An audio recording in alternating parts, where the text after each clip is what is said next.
Andersen's Fairy Tales by Hans Christian Andersen. Narrated by Nixon. The Emperor's New Clothes. Many years ago there was an emperor who was so excessively fond of new clothes that he spent all his money in dress. He did not trouble himself in the least about his soldiers, nor did he care to go either to the theatre or the chase, except for the opportunities then afforded him for displaying his new clothes. He had a different suit for each hour of the day, and, as of any other king or emperor, one is accustomed to say, "He is sitting in council." It was always said of him, "The emperor is sitting in his wardrobe." Time passed merrily in the large town which was his capital. Strangers arrived every day at the court.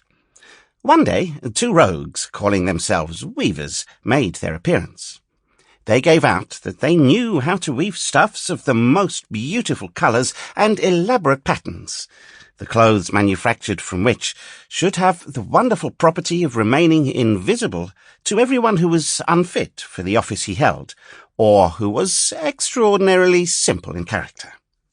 "These must indeed be splendid clothes," thought the emperor. "Had I such a suit, I might at once find out what men in my realms are unfit for their office, and also be able to distinguish the wise from the foolish.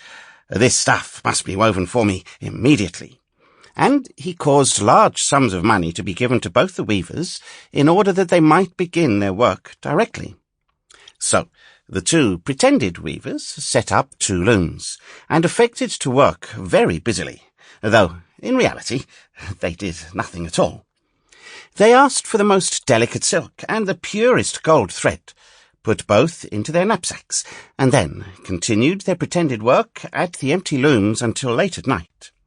"I should like to know how the weavers are getting on with my cloth," said the emperor to himself, after some little time had elapsed. He was, however, rather embarrassed when he remembered that a simpleton, or one unfit for his office, would be unable to see the manufacture. To be sure, he thought he had nothing to risk in his own person, but yet he would prefer sending somebody else to bring him intelligence about the weavers and their work before he troubled himself in the affair. All the people throughout the city had heard of the wonderful property the cloth was to possess, and all were anxious to learn how wise or how ignorant their neighbours might prove to be. "I will send my faithful old minister to the weavers," said the emperor at last, after some deliberation. "He will be best able to see how the cloth looks, for he is a man of sense, and no one can be more suitable for his office than he is." Sample complete. Ready to continue?